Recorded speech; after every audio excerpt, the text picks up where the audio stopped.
This podcast is recorded on the traditional and unceded territories of the Musqueam, Squamish, Tsleil-Waututh, and Coquitlam peoples. British Columbia, I've seen your mountains high, seen your pretty rainbows and your blue crystal skies, watched your winding rivers as they flow around the bend. To me you're not a stranger, you'll always be a friend. Coming to you from the West Coast, this is Politicos. Today is June 18th, 2025. I'm Scott Loneboom. And I'm Ian Bushfield. On today's show, the provincial Conservatives are being blackmailed, the federal Conservatives are backing the Liberals freely, and the G7 comes and goes. We're going to focus on that because everything else happening in the world is very bad. It's so bad. Personal life is fine, but yeah, world seems bad, Scott. Patreon.com/politicos. Let's start here in BC. Quick follow-up to last week's discussion around ferries and whether BC ferries will get China to build our next set of ships. It seems the answer is yes, as David Eby doubled down on. You know, this was an independent process, and it's unfortunate Canadian shipbuilders were unable to make a bid. But the most important thing is that we have ships that work and people aren't left stranded on the docks, which we don't have right now. So getting ships is more important than getting the right people to build them. Yeah, I'm not sure this is going to actually calm it at all. I think the opposition smells blood in the water in this one, and they're going to be going after this. And I don't know, the NDP just have bad luck on this. Get too involved in ferry management, take a bunch of political heat, take a big step back from it, also take political heat. I think the Conservatives, for the reasons we'll talk to in the next story, are a little unable to land a blow, but more fundamentally, I don't know how much, like, maybe I just can't temperature check anymore, but I don't know if this is landing outside like the press gallery and a couple stories.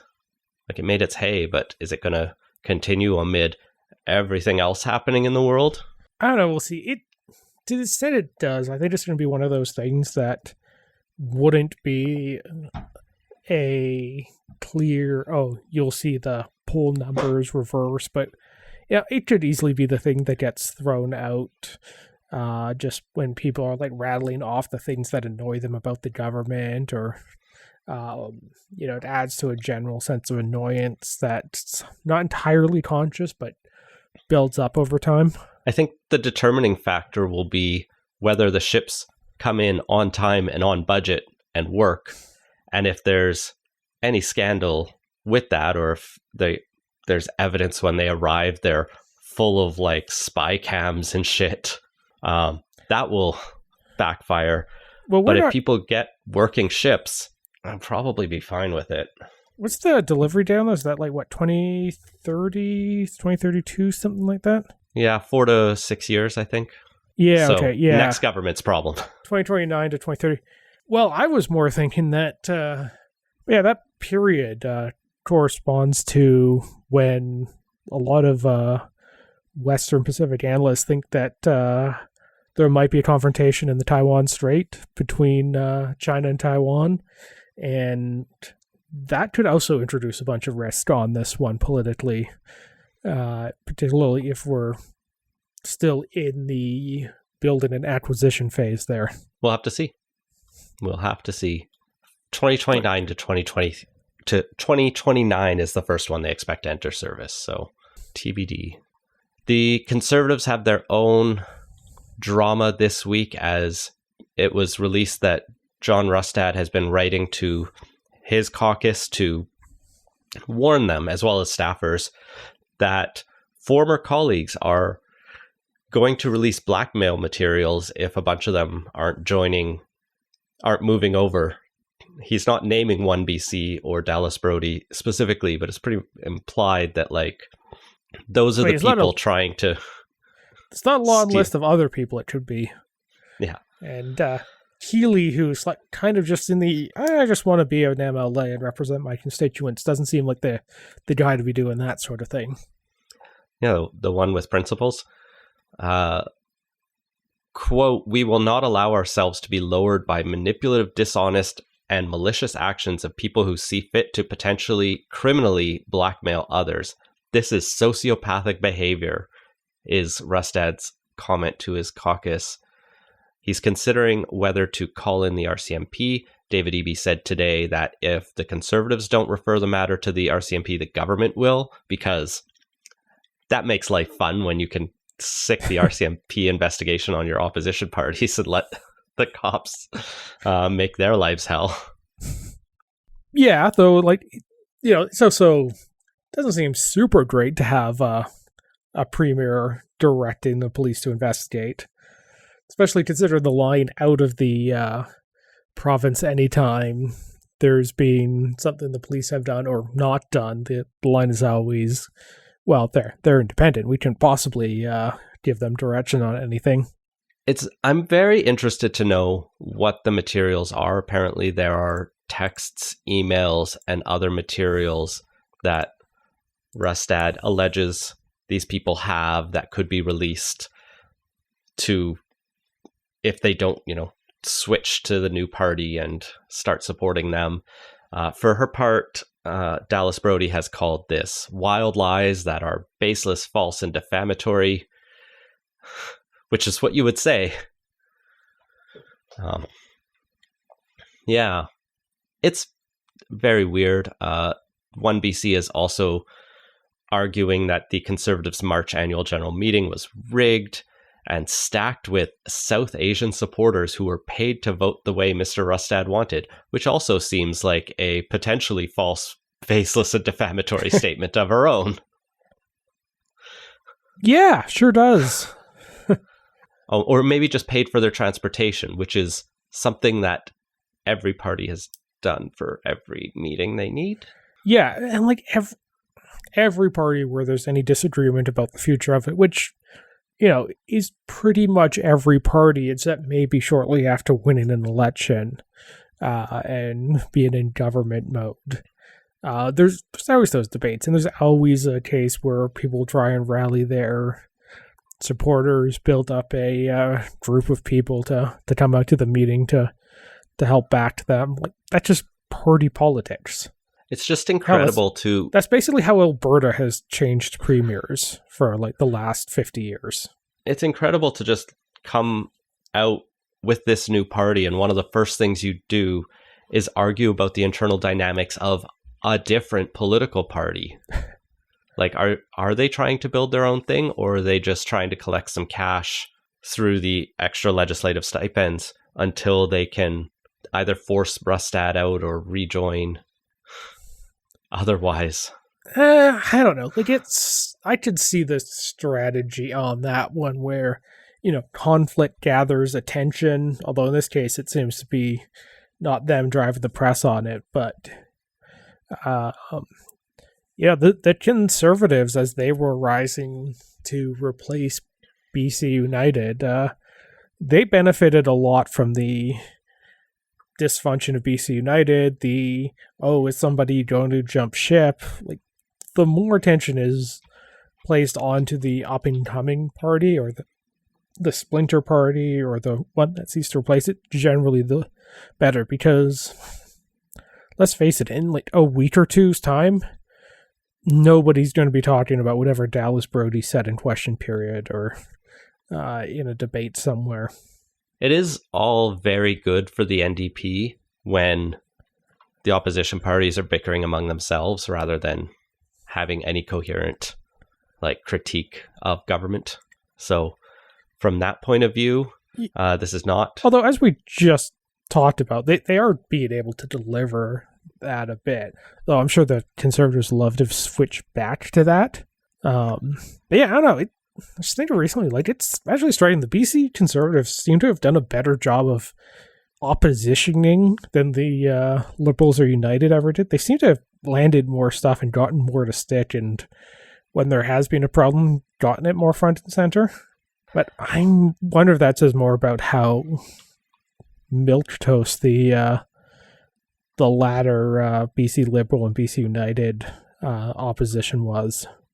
Well, and I think there's also a point of like, where is the energy behind the NDP right now? Like, do they have it?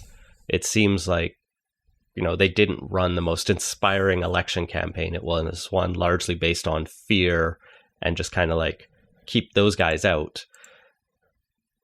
And post that, we got a little bit of the, Canadian elbows up nationalism, but it didn't really push the NDP any higher because they're kind of close to a ceiling.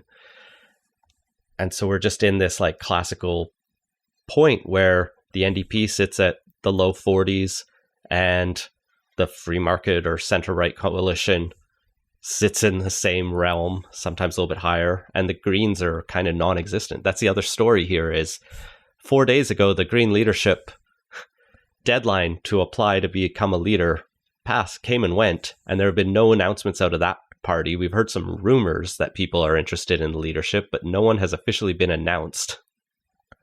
Yeah, and crazily enough, nobody's even out there on background putting names out, or if it is, it's not boiling up to the point where anybody's talking about it in a public way at all, which is just crazy as a matter of politics and trying to get attention for the third party, fourth party. I don't know, where do they rank relative to 1BC? Are they both tied for third? I think they're third by legacy. But yeah, the third place party in the province, you don't get much attention at the best of times. A leadership race is basically one of the best times to actually generate attention and buzz and whatnot, and instead they're seemingly doing it all backwards and trying to generate no attention or publicity for it.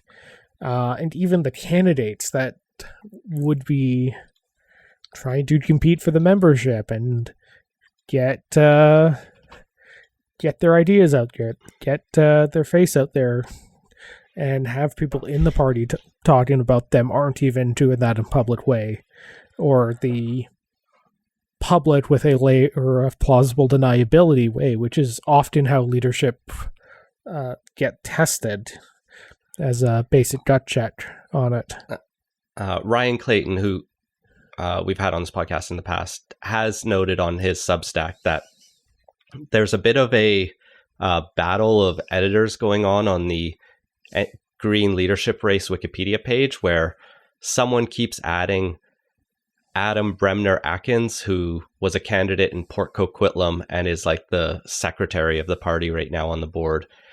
They keep adding him as a candidate, but then that's getting removed because there's no sources for that.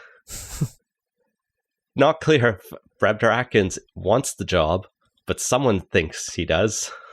But that should not be the bar to get the name out there. You should be doing so much more if that is actually what the intent is. He does also have a website, adamba.ca,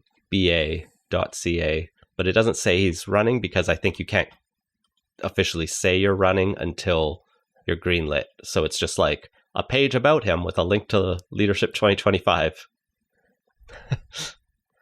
But yeah, there's one candidate. Probably. Maybe there'll be others. But maybe he won't get the green light. Maybe that's anyway.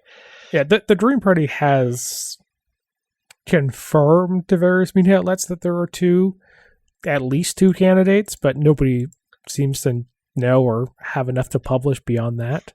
So we'll keep our eye on that. Turning to the federal scene, Bill C-5 is starting to move through the House rapidly as the Conservatives put their support for the super motion that the Liberals put forward. The bill is accelerating and has its opposition, but with most of the Liberals and Conservatives in support of it, seems unlikely to fail the House. We'll see what the Senate does with it. What's notable, I found, the NDP are speaking out on Indigenous consultation within the infrastructure side, as are the Bloc on consultations with Quebec, presumably, and Elizabeth May on the environmental consultations and reviews. No one's really against the free trade part of it. In theory. Yeah, but there's multiple parties calling for it to be split in half, and they would fast track the free trade stuff, the internal free trade stuff.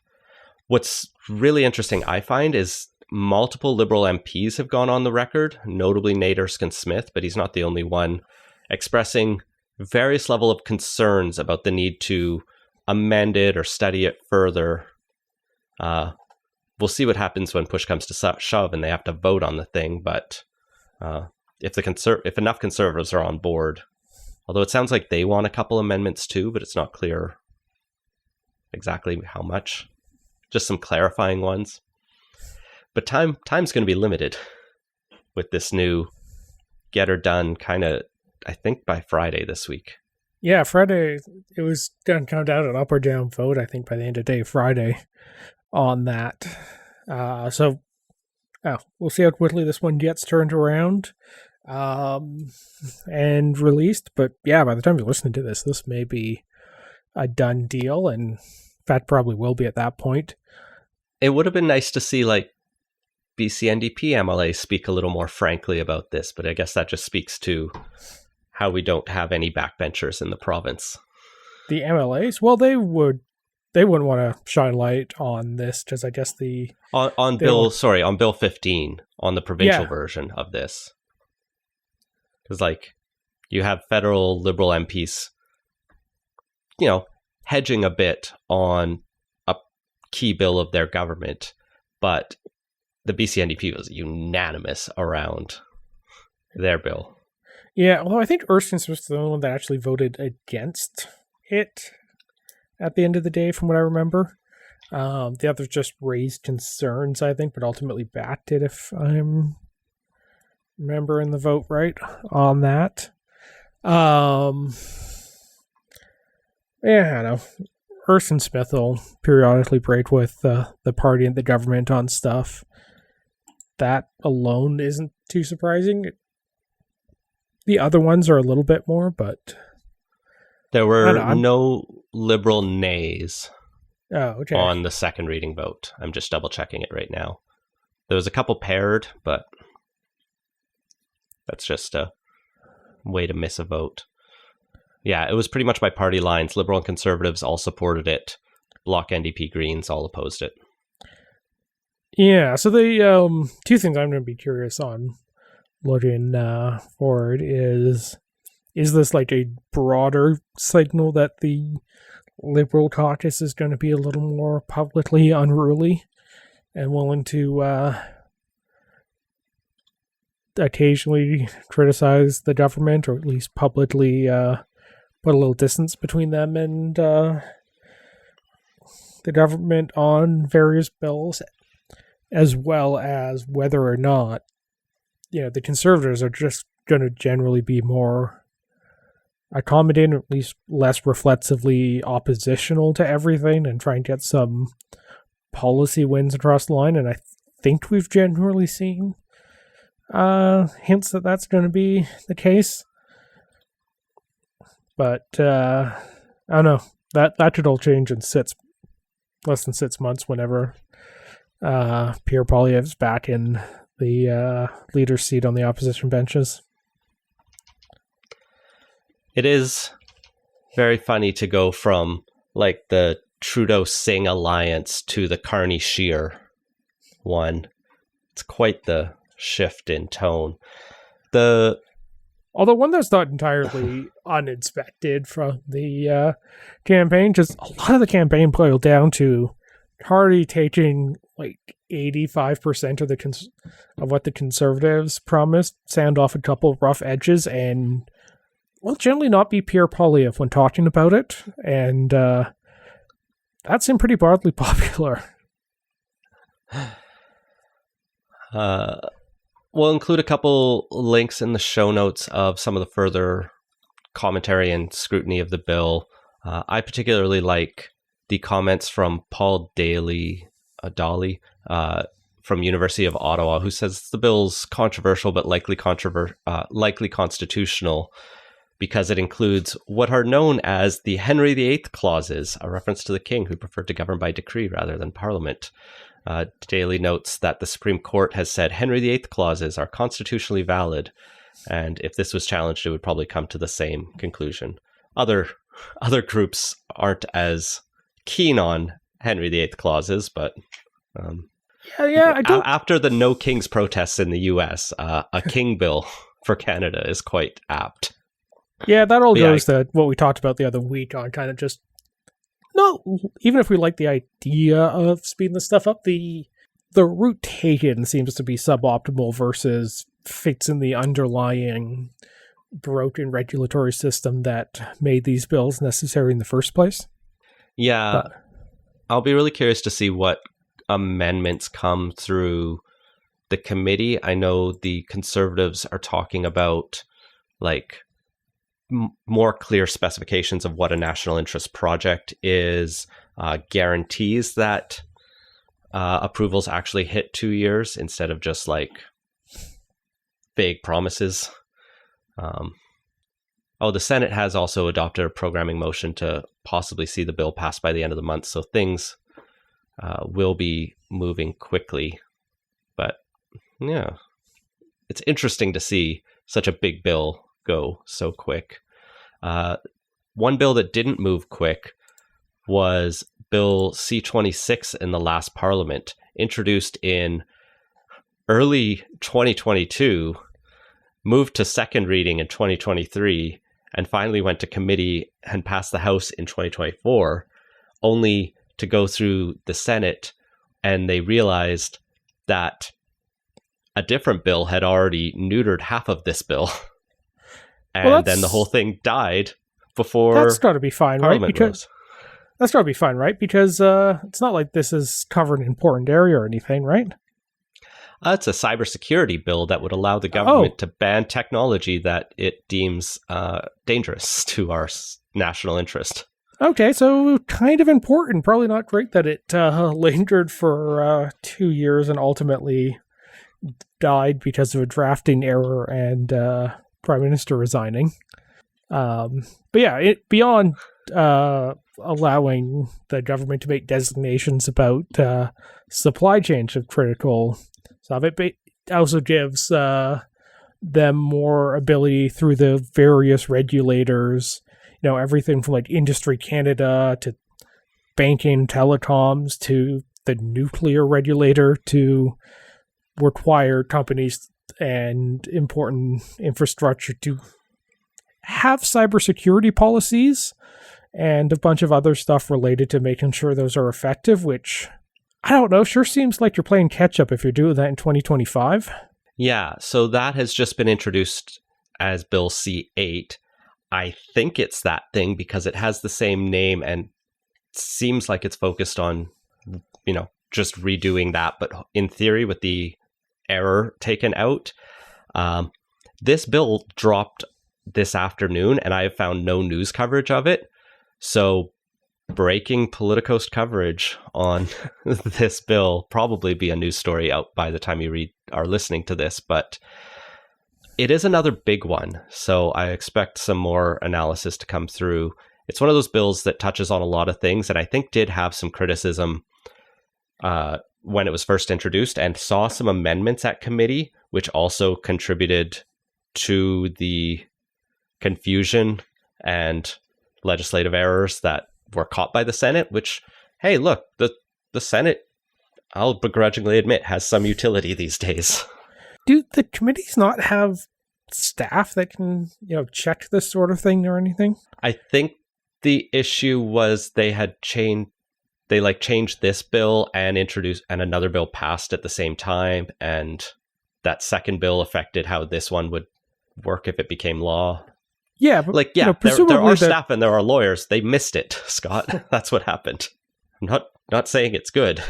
No, it's pretty bad, and beyond that, I still can't get over that 2 year of winding its way through the Parliament and then the Senate. That I don't know. I think that really just highlights how unconcerned the last Prime Minister and his government was about security matters.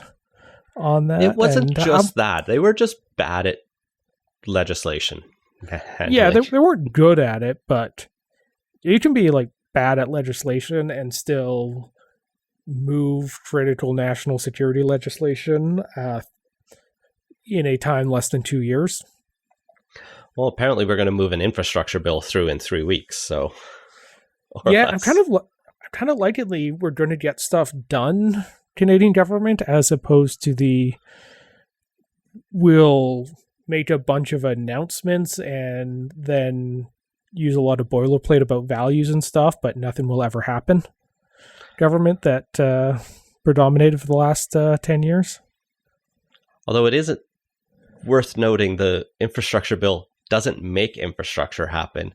It remains to be seen what they do with it after. Kind of like BC passed Bill 15, and we haven't seen them invoke it yet.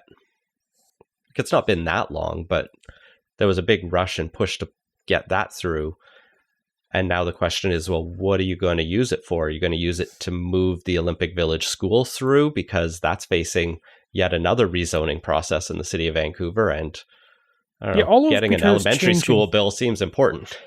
Yeah, all because it's changing height by like a couple meters, which is the dumbest reason I have to go through another rezoning on that. Yeah, no, if the BC government was smart, they would pick like a few like very popular things like that and just start using it there to start building. Presumably they have. But I guess, yeah. I guess EB's been too busy traveling through Asia to go through that, but they should. Speaking of trade missions, the G7 meeting just wrapped up in Kananaskis. I don't know. What's the takeaway from the meeting? Like, Trump left halfway through. It didn't blow up into a big deal. Yeah. Like the fact that bad. we don't. Yeah, there's a few things we're going to talk about that came out of it, but the fact that we're basically going to have to like run down a list of a few statements that came out of it. We announced a few things related to it, but I mean, at this point, if it's relatively uneventful, that's a win.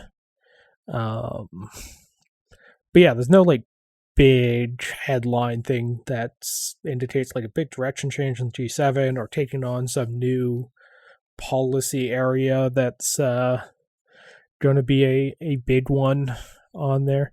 I mean, there was a 5-page statement on AI, which really not gone through in full detail yet, but this was not the AI G7 conference. There was a lot of planning around, some coordination stuff on that. How do we use this stuff? But if you were looking like, okay, what will be geopolitically different after this compared to before? There isn't a thing like that. No. The bigger question was like, is the G7 even still functional and useful? And it survived that barely. Trump leaving didn't help. When the biggest member kind of goes, well, this isn't worth my time, kind of shakes the value of the whole event. But they did, like you said, released a number of statements that had been pretty much pre-drafted and were just ceremonially agreed there. AI, transnational repression is bad. Critical minerals are good. Migrant smuggling is bad. Wildfires are bad. Quantum technology is good. They did rush out a statement on recent developments between Israel and Iran. Peace is good. Israel is good. Iran is bad, is the TLDR on that one. Not really a surprise. Ceasefire would be great in Gaza, but... Yeah, de-escalation of hostilities and a ceasefire in Gaza were kind of the top line takeaways on that. Although both France and Germany have outside of the G7, but although I think the German statement might have been done with reporters at the G7, kind of had a Well, wouldn't be the worst thing if the Israelis took out the Iranian nuclear program. So it's, yeah, the high level statement's one thing. Where all the governments actually land on this, and we'll have to see about the U.S. because that's very likely to be different by the time this is out, compared to what we're recording at 8:51 on Wednesday night. But yeah, I don't know, kind of just to show there's the things you can get 7 leaders and their country's diplomatic staff to agree on is not always the same thing as where each of the countries are leaning themselves. Apparently, the most controversial thing in all the statements was the chair statement, that is Mark Carney, as Canada was the host this year. His statement included the line that the G7 leaders expressed support for President Trump's effort to achieve a just and lasting peace in Ukraine. And it goes on from there, but... That's a very diplomatic way of saying that. Well, even better was that Carney's officials had suggested that the U.S. was trying to water down even that to reporters. And then, Carney's final statement comes out and they go, I don't know, we're just kidding. There was never going to be a joint statement. It was always going to be put in the chair's statement. And it wasn't the U.S. didn't kibosh the efforts of having something stronger. At least that's what they're saying. It's very weird. I mean, that's just diplomacy these days. It's going to be weird for the next couple of years, and hopefully just a couple of years. Hopefully, yeah. But yeah. On that front, Canada did make a new commitment that was timed with the G7, but not a direct part of that. I believe that they're going to be putting another $4.3 billion towards support of Ukraine and sanctioning Russia, including targeting the quote-unquote shadow fleet that Russia uses to help get around the sanctions imposed on it. Yeah, it's $2 billion in military support, drones, ammunition, armored vehicles, and $2.3 billion loan for rebuilding public infrastructure. Yeah, the drones is interesting because the Ukrainians are doing some pretty interesting stuff with there, and at this point, drones are iterating on a 6-week timetable, which is way different than how militaries like Canada and the rest of NATO handle their system iterations. So you kind of ought to wonder if there's anything we can actually do on drones beyond, I don't know, maybe supply some parts or just give them money to help them get their own parts and build them. Yeah. Yeah. Anyway, going to be very important on the battlefield, but I hope we're taking as much notes as we are giving them support for those. And there's also a $2.3 billion loan to help rebuild Ukrainian infrastructure after all the Russian bombing of it. Going to be needed. On Canada-US relations, there was also a release earlier this week that, we're still having these ongoing secret negotiations with Trump and the US administration, and there's going to be some kind of deal reached within 30 days, they say, and I'll believe that when I see it, and whether it's honored. Yeah. I mean, the U.S. was, 90 days for Yeah, it's going to be, 90 deals done before July 4th, and they've, gotten the UK at this point. And that just leaves them 2 weeks to get the other 89 done. So I'm not entirely sure that's going to happen. There's also, been reportedly a lot of confusion about what the U.S. actual asks are on this, which we'll also note out. cause some challenges. Well, you see, the trick there is you have to know what day of the week it is and which advisor Trump spoke to last.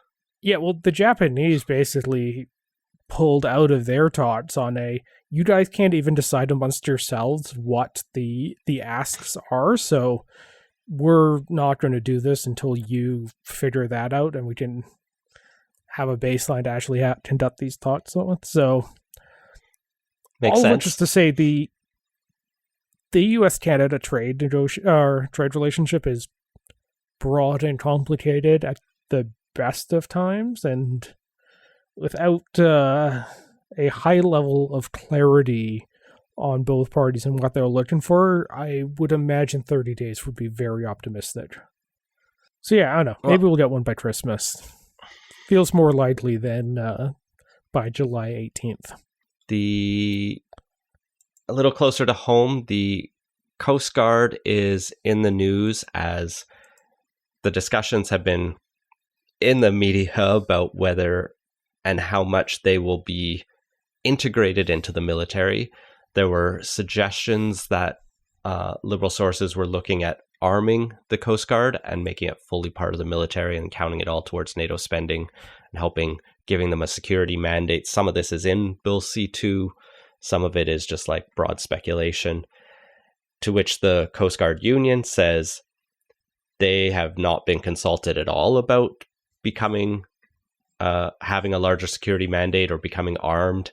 And then the military vice chief goes before the Senate and says, no, there's no plans to arm the Coast Guard. They will remain an independent agency. We're just going to find ways to give them a little more work to do some accounting so we can move it from 60% of the Coast Guard budget counts towards NATO expenditures to 80% or something more. Yeah, all of which points to just a lack of clarity on all of this. And I mean, some of that's to be expected because they're moving quickly on a lot of this stuff, but sure it does feel like are you going to give the Coast Guard arms or not is one of those things that probably should have gotten hammered out ahead of time. And if the answer is yes, then it's yes. But if it's no, you probably should put out a statement or something after a major newspaper reports that, clarifying that it's not the case. It just feels messy on a lot of this stuff. And I can't tell how much is people in the Liberal Party and government are considering options and maybe haven't informed the military yet. So when the military is asked about this, they're like, our plan is not to do that. But, yeah, in fact, their plan could be changed for them. Yeah, I'm sure the Navy would like the entirety of the new weapons budget to be going to them as well. So it's just a bit of confusion on a lot of that stuff. And yeah, I could also, like you said, just see this as the case where the discussions are still happening at the cabinet level and whatnot, and nothing has been pushed down to the lower levels. Although at that point, if this was an active discussion, you would think they'd be at least working through the various options with the civil service on that. And if that was happening, you would expect the Vice Chief of Defense Staff to be read in on that. Yeah, interesting, weird time. It does feel like a lot of decisions are being made in a very small office room with Mark Carney and some other people. And some of that is trickling out, and some of it we're just finding out when it becomes new policy. But it's a very, oh, this is what we're doing today kind of government, as opposed to here's our broad vision. Yeah, I think some of that may just be the nature of the situation where, unlike November 2015, there's a little more urgency on a lot of different files. So it does mean things are moving more quickly. I don't know. I'm going to be curious to see how that shapes out, because that was definitely one of the problems with the Trudeau government, is that everything had to go through like 4 people in PMO, and that really ground everything to a halt. And if that's going to be replicated, that's a big problem. If it's going to be the case where we're going to be making the high-level decisions and then pushing it out to the various ministries to execute it, and we don't need to make every single subsequent decision on that policy file. If you're coming to us to sign off on changing the color of stapler you're ordering, get lost. That could be a better situation, but it's really going to depend on how well that works out, because if it is just a repeat of Trudeau, this is going to pretty quickly slow down and grind to a halt, and none of the needed actions are going to happen. Well, from the Coast Guard to foreign interference, Gurtan Singh is speaking out. He's the brother of Jagmeet Singh, and is he still an MLA or MPP in Ontario? I don't know. Oh no, he was defeated in 2022. And now he works for Crestview Strategies. Of course he does. But he is speaking out on behalf of Sikh Canadians and his brother, pointing out that there's a lot of threats being made against people like Jagmeet Singh. Particularly, yeah, go for it. Yeah, particularly, it was recently revealed that agents of the Indian government were following Jagmeet Singh around, had copies of his schedule, and all that, to the point where there was a serious security concern over that. Yeah, he at one point had to hide in his basement. He considered resigning as leader because of the stress it was putting on him and his family, which we don't need to do a what if scenario and how things would have played out. But during the 2025 federal election, Singh was under police protection. All of that is amid CSIS dropping another report today warning about foreign interference from India, as well as Russia, China, and Iran. But the story hasn't gone away about foreign interference, despite our announcement of renewed positive relations with India. We've agreed to a trade deal or a security deal. We've just announced that we are going to reinstate high commissioners on both sides and start working towards supporting visas, services for each other. It's making a lot of people who are not favored by the Indian government unhappy and nervous for understandable reasons. Yeah, definitely. It's a tricky situation to watch on the Indian relations file, just because there are also a lot of reasons why diplomatically you would want to develop and strengthen a relationship with the state of India. But yeah, it also has very significant problems at home, as we've seen here, and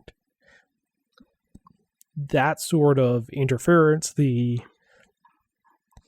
direct surveillance and tailing of any MP or politician for that matter is completely unacceptable. And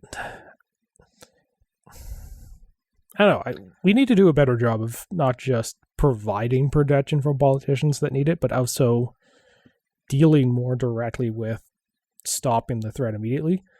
Yeah, as soon as they knew this agent was doing that, why was that person not in handcuffs or on the first plane out of the country? As Guratan notes in this story about his brother, now that he's no longer an MP, Jagmeet doesn't have a security detail, but the threats still exist, and he has been warned by the RCMP that he's not free of concern and now there's no extra protection for him. Yeah, and part of It's and like the RCMP it has too many hats, quite frankly. always has. That means it's spread far too thin on a lot of these stuff, and that means everything from like local policing to protecting politicians to complex national security issues aren't getting the attention they deserve. And I don't know, maybe it's time to, among other reforms, spin off a personal protection service as a government agency that is separate from the RCP and tasked with protecting politicians and prominent Canadians under threat from other countries. Well, and BC and a few other provinces could do our part and end our contracts with the RCMP and spin up some provincial police forces once again, which was recommended in the Police Act Reform Committee several years ago. Isn't right now the Premier's protection detail an RCMP one? Probably. It's either that or through the Sergeant at Arms, but probably through the RCMP. Yeah. I wouldn't know offhand. So, anyway, there's a lot of security reforms that are long overdue, and that just highlights another one. And just a need for clarity around what is the new government's goal with India, because the previous Liberal Prime Minister was accusing them of murdering people on our soil, and now we're shaking their hands and signing deals saying it's all cool. And something is before the courts, so we can't talk about that anymore, which got real convenient. But it is easy to drop those allegations in Parliament where you are protected by parliamentary privilege. Someone who does not have that capacity right now is Pierre Poilievre, because he is still not an MP. He has his first step to getting back in as Damien Carrick took his opportunity today to, or maybe it was yesterday, whatever, this week, to officially resign as MP at the first opportunity he could, going out with a weird story about trying to get a national brand, like cattle brand, added to Canada's symbols. One of his colleagues will take up that cause for him. It's very, very rural prairie conservative. I'm not opposed to it. It's just weird. Whatever. So it feels like a pet issue, but I don't know. Just as a backbencher, you kind of need to occupy yourself with something. When she was like first, I don't know. It adds a little flavor to things. I kind of like it when politicians, even if it's not like the biggest or most important thing, kind of do some of these more like niche things. When she was first elected in Edmonton Strathcona NDP MP, Linda Duncan's first move was a bill to recognize like National Hockey Day. I was like, Jesus Christ, whatever, fine. But whether Poilievre gets back into Parliament or not, the party has determined that in January 2026, they will have their formal leadership review that is mandatory after the Conservatives don't form government. I struggle to see a way for him to lose that unless he somehow loses the easiest by-election he could face. Okay, yeah, talking to Conservatives or listening to them, you get the sense that they're not really holding Poilievre to accountable for what happened, that popular vote was the best it's been in decades through the seat count, and that, well, they definitely fell short of where they were expected to get in terms of not forming a government, let alone a majority one.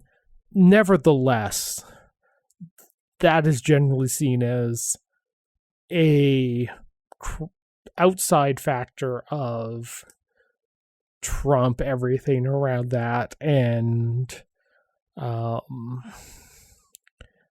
that it was just not an election that was going to be easy to win. So it's not really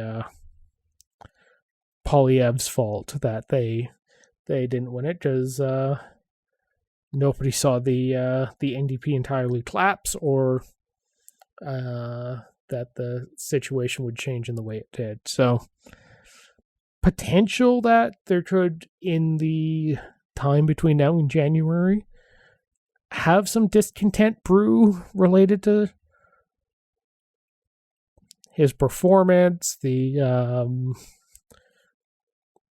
rather brutal take no prisoners approach that Jenny Byrne has taken with fellow conservatives on trying to shepherd them into line. That could all boil over, but not winning the election alone is not going to be the thing that unseats him. I think the real risk for Poilievre is Carney not just like gets a honeymoon period, but really starts to be effective and like removes, like he had already removed the criticism and the key messaging that the Conservatives were trying to run on for the last 2 years of, axe the tax and get Justin Trudeau out, everything's broken. If Carney is turning all that around and has basically allayed all of that and sits 10 to 15 points ahead in the polls for the next 10 months, that, or I guess it's only 7 months, that leadership review is going to look a lot more critical. Like, well, what are you going to do to turn this around? But he's got time until the next election, at least. Yeah, well, not just that. A lot of the stuff Carney's doing is things that the Conservatives are generally going to be pretty happy to see in the abstract, and that could also, dampen some of the incredibly strong desire not to have the Liberals in government anymore among the base, and that, or the, well, not necessarily the base, that was the people who came into the Conservative coalition in the last 4 years.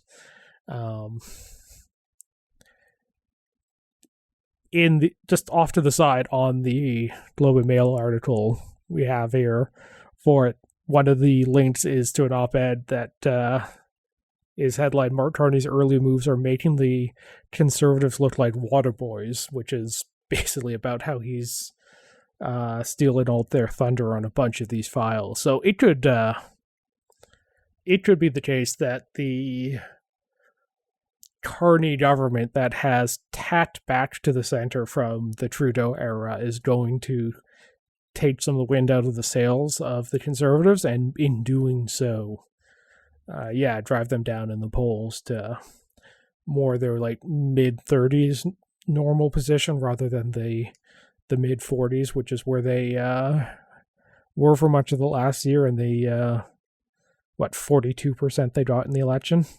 At that point, it could be trouble for Poilievre if he's no longer seen as someone who can potentially win. But the base loves him, so if I had to put money now, I would put money on him holding his job. Yeah, the base loves him, but you know what the base also really, really wants? To not have a Liberal government anymore. And if that is now in a situation where it looks like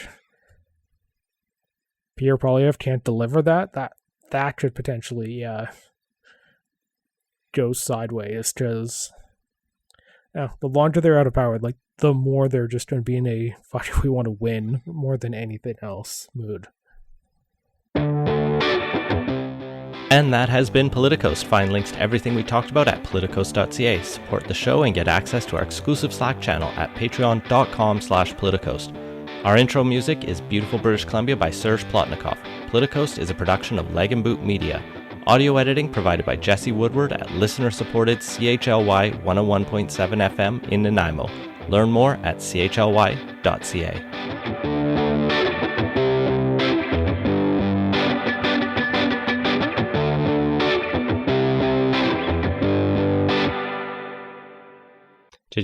Did you see the Ted Cruz meme he tweeted out with Tucker Carlson asking Luke Skywalker what is the population of the Death Star? Oh, yeah, I did. With nerds pointing out, I know we're recording. This is just for Jesse and us. With nerds pointing out, I saw that in one of the like expanded universe books, someone literally asks in a scene, Luke, what was the population of the Death Star? And he's like rattles off 1.7 million with not counting the droids, he says, deadpan. But in my mind, it's like, Luke doesn't need to know the population. Mon Mothma and the generals probably do because they had the literal fucking plans and technical readouts. So they would have known. And they're the people in charge and they're the politicians. Anyway, very weird interview.